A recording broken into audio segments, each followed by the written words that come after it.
Voilà, je suis à nouveau branché pour vous raconter une petite histoire. Une fois de plus, je suis au 19e siècle.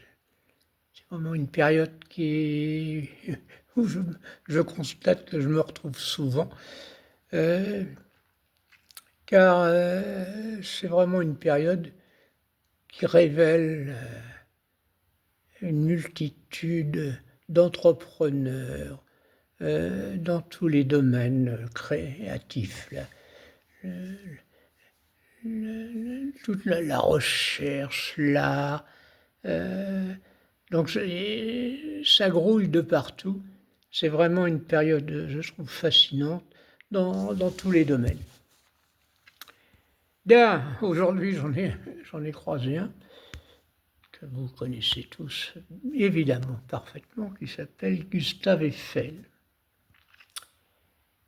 Ah, voilà encore un génie qui a profondément marqué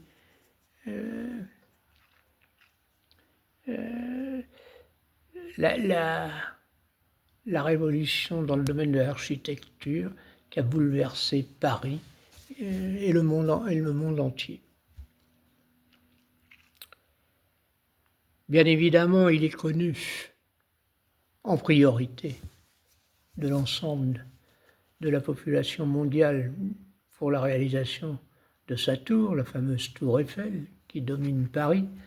Mais quand on voit autour de ce qu'il a réalisé, de cette réalisation,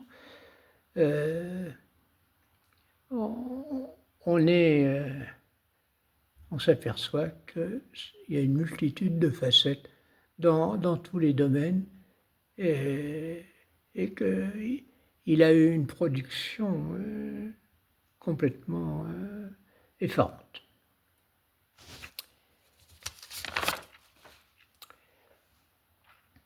Donc,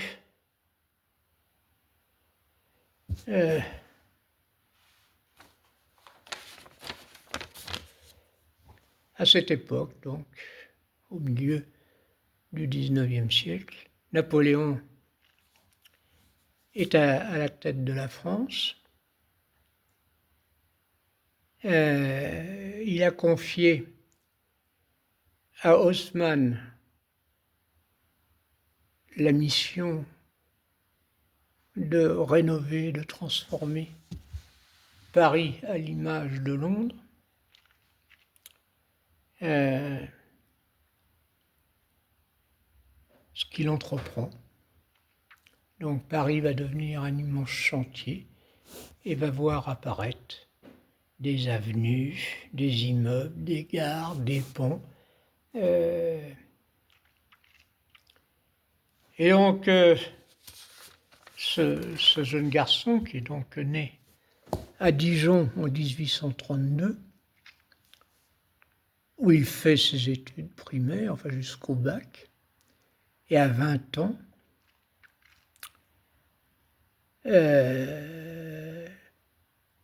donc en 1852, il prend sa petite valise, ses bouquins, et il monte à Paris, ayant la soif d'apprendre, et se sent une capacité d'entrepreneur et d'entreprendre et de réussir. Donc il arrive dans Paris 1852. C'est quand même une ville qui compte déjà plus d'1 million d'habitants.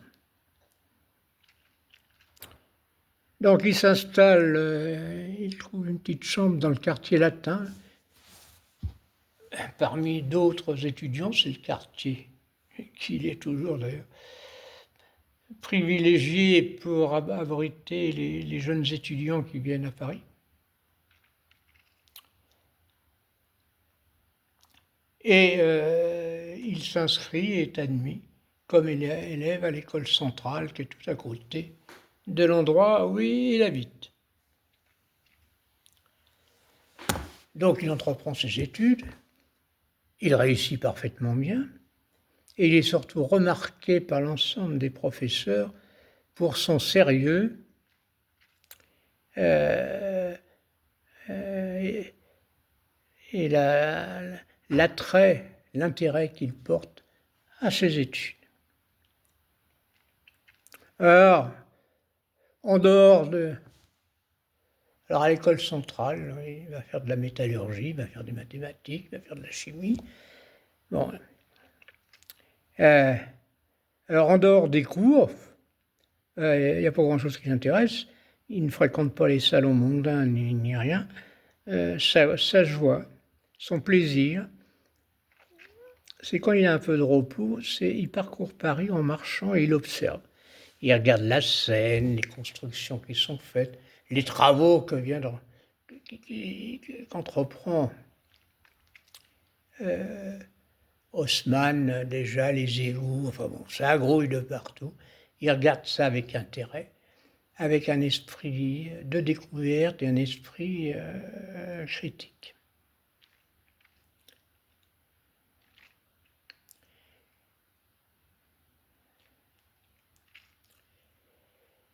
Alors, il découvre donc à l'école centrale le travail du métal, en métallurgie, il apprend le dessin industriel, et donc, quand il regarde Paris qui va se reconstruire et tout ce qui est prévu, les immeubles par Haussmann et ainsi de suite, il est persuadé qu'on pourrait construire des structures métalliques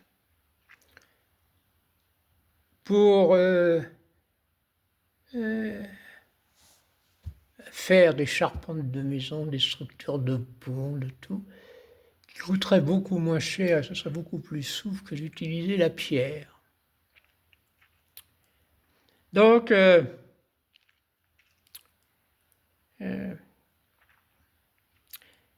cette constatation et cette conviction, va guider toute sa carrière et toute sa vie.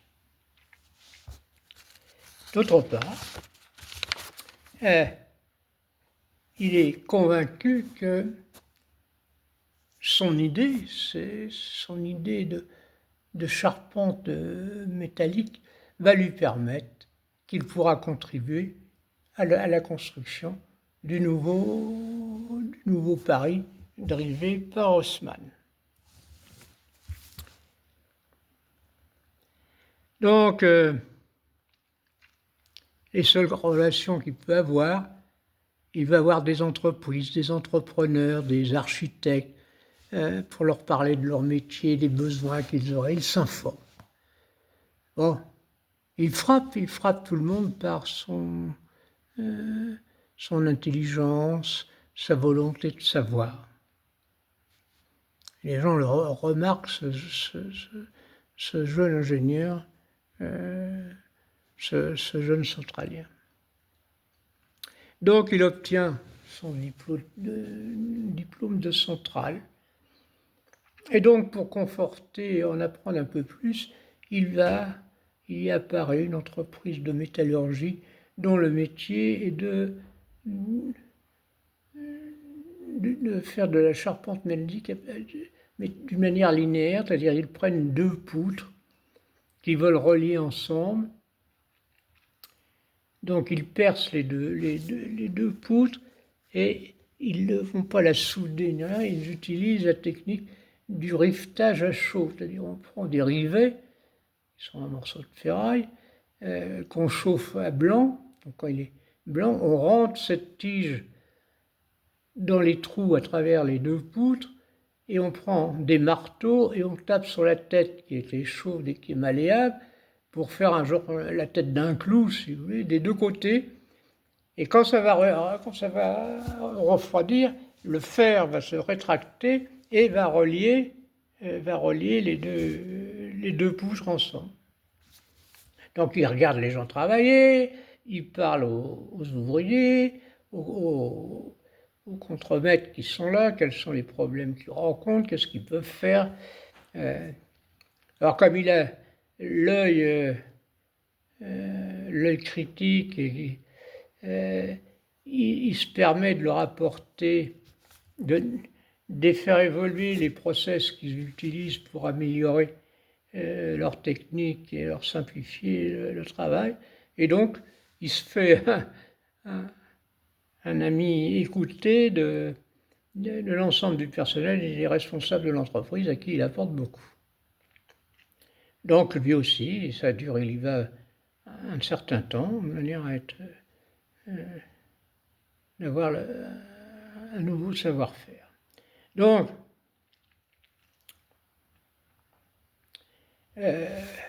au bout d'un moment, ben, il va retourner voir les entrepreneurs dont il avait fait connaissance et il monte sa société. Et effectivement, à cette période, un des entrepreneurs va lui donner à réaliser le premier ouvrage métallique qu'il a eu. Ce n'est pas rien, c'est une passerelle ferroviaire au-dessus des trains sur la Garonne, près de Bordeaux. C'était en 1858.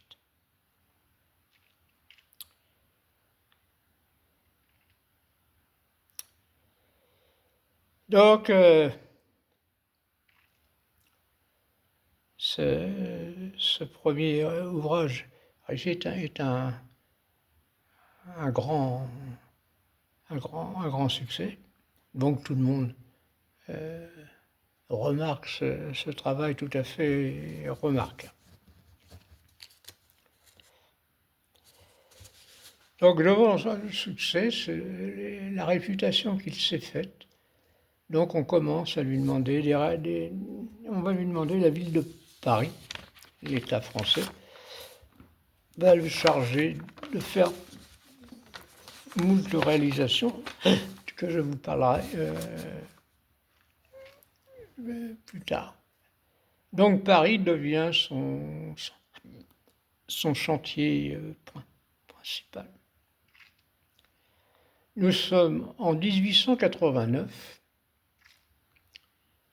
En 1880, l'État français, à l'occasion du centenaire de la Révolution française, d'ailleurs en 1889, lance un projet de réaliser une œuvre monumentale à l'exposition universelle qui serait vue de tout Paris et qui servirait d'entrée à l'exposition. L'idée plaît à Eiffel et en conséquence, il fait une maquette, un projet portant sur la réalisation d'une tour qui ferait 300 mètres de haut en structure métallique. Donc il fait des maquettes, il présente ça, c'est un tollé général, tout le monde, on le traite de fou, comme quoi ça va gâcher la vue sur Paris, qu'on construit, on dirait qu'on est devant une cheminée d'un lieu industriel, enfin bon. Eiffel ne tient pas compte de toutes ces remarques, il reste persuadé que ce sera une œuvre, d'une part, qui confirmera ses idées de montage en structure métallique et sera esthétique. Donc il poursuit. Et il met pas les pouces. Donc l'État français et la ville de Paris lui conseillent de poursuivre ses travaux, ce qu'il fait. Donc il choisit un endroit qui se trouve devant une grande surface verte, avec d'un côté la Seine et dans le fond le vieux Trocadéro qui sera détruit après. Et à l'autre bout, il y a qui traverse un grand bâtiment qui est l'école militaire de Paris. Donc à les invités, on voit voit arriver les premiers bulldozers, enfin ce qu'il y avait à l'époque, pour faire les fondations. Le chantier ouvre en 1887. Et on apporte sur le chantier 18 000 pièces de poutrelles, de poutres métalliques qui seront assemblées avec 2 millions de rivets. Le tout représentant 700 000 tonnes. Alors petit à petit, le chantier se met en place, ça avance avec des centaines d'ouvriers qui grouillent là. On s'aperçoit d'une part, c'est que le chantier est vachement structuré, qu'il y a très peu d'accidents. Eiffel est très à cheval sur la protection du personnel. Donc, petit à petit, les Parisiens, la tour Eiffel devient un lieu de promenade des Parisiens qui viennent en famille regarder l'évolution de ce chantier qui évolue chaque jour. C'est un spectacle permanent, il évolue chaque jour de plus en plus. Donc l'opinion publique qui était plutôt hostile, petit à petit, ça se détend, on se met à en parler dans tous les cafés, dans tous les lieux, on parle que de la tour Eiffel, on émet des avis, on louange les travaux des ouvriers. L'atmosphère est complètement en train de changer.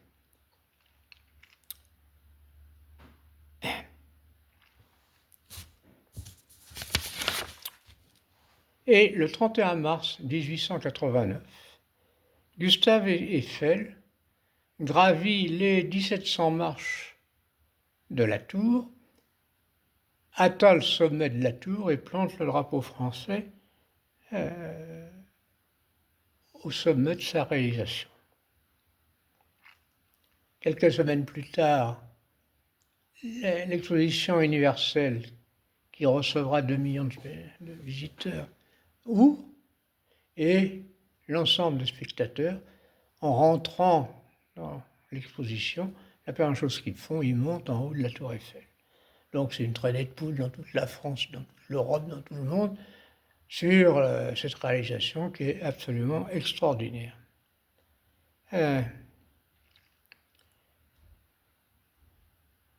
Alors, outre, c'est un exploit technique, bien évidemment, d'autant plus qu'il installe dans la tour Eiffel un laboratoire pour faire des études des vents, une station météo, et plus tard, il y aura en haut des antennes qui permettront la diffusion de la radio. À l'issue de l'expo, on devait démonter la tour Eiffel. Et devant le succès qu'il y a, on décide de conserver la tour Eiffel ouverte au public. Et jusqu'à ce jour, le succès ne s'est pas démenti, puisque la tour Eiffel est toujours le lieu le plus visité de la France.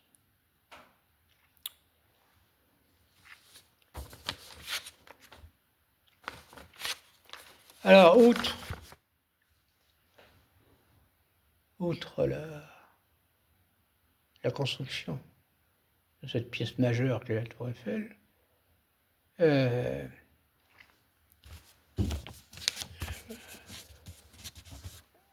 Eiffel donc, a été en charge de réaliser durant sa vie, a été responsable de la construction de plus de 500 ouvrages. Il a travaillé dans 30 pays différents. Il a construit une centaine de ponts et de viaducs métalliques. Il a fait toutes les gares parisiennes avec des verrières, des espaces vitrés.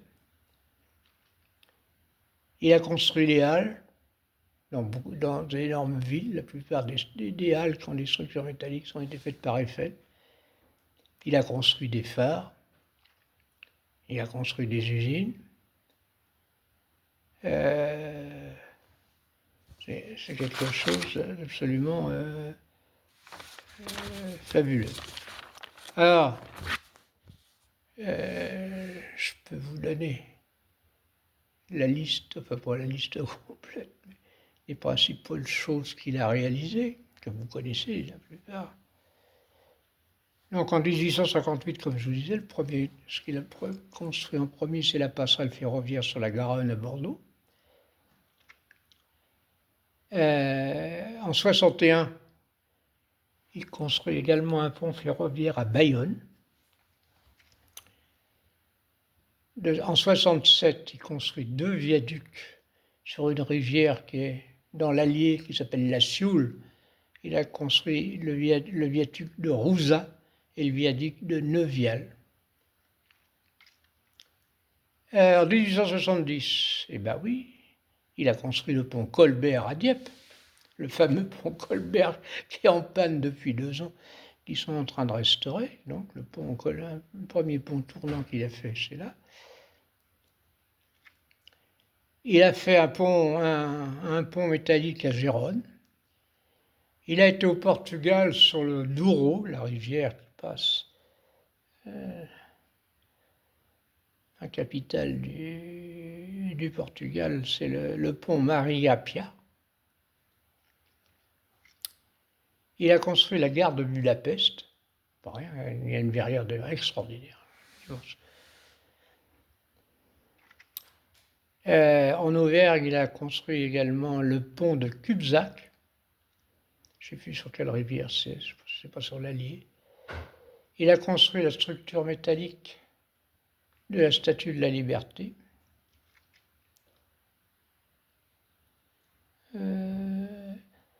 Il a construit à Budapest un pont. Il a construit également dans le Massif central son plus grand viaduc, c'est le viaduc de Garabit, où passe une voie ferrée qui relie Paris à Millau ou à Rodez, je me souviens plus très bien. Il a construit la coupole mobile plutôt, de l'Observatoire de Nice et de Paris. Donc en 1687-1689, il construit la Tour Eiffel. En 1890, il construit l'aqueduc sur l'Avre, l'aqueduc, comme les Romains. Et en 1893, il construit le viaduc sur la Souleur.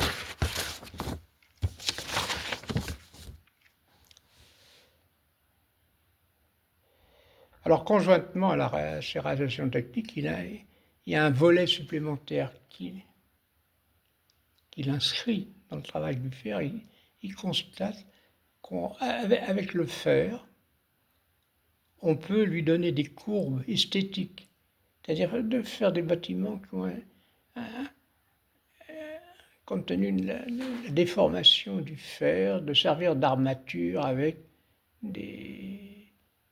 un esthétisme tout à fait moderne et qui peut correspondre aux besoins d'esthétisme de nouvelles classes d'architectes. Ainsi, c'est pour ça qu'il a envie, pour pouvoir faire des choses avec des courbes, il va faire les ponts sur Paris. Et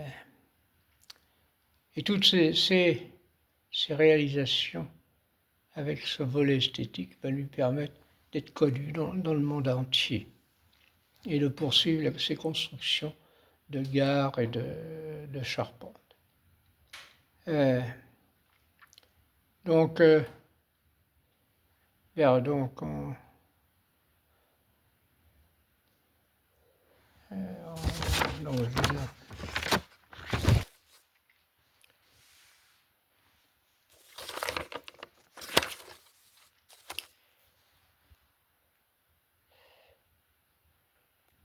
Donc il arrive, on n'est pas loin on est à la fin du siècle, on arrive vers la fin du siècle, là il va se retirer, abandonner les réalisations techniques sur les chantiers.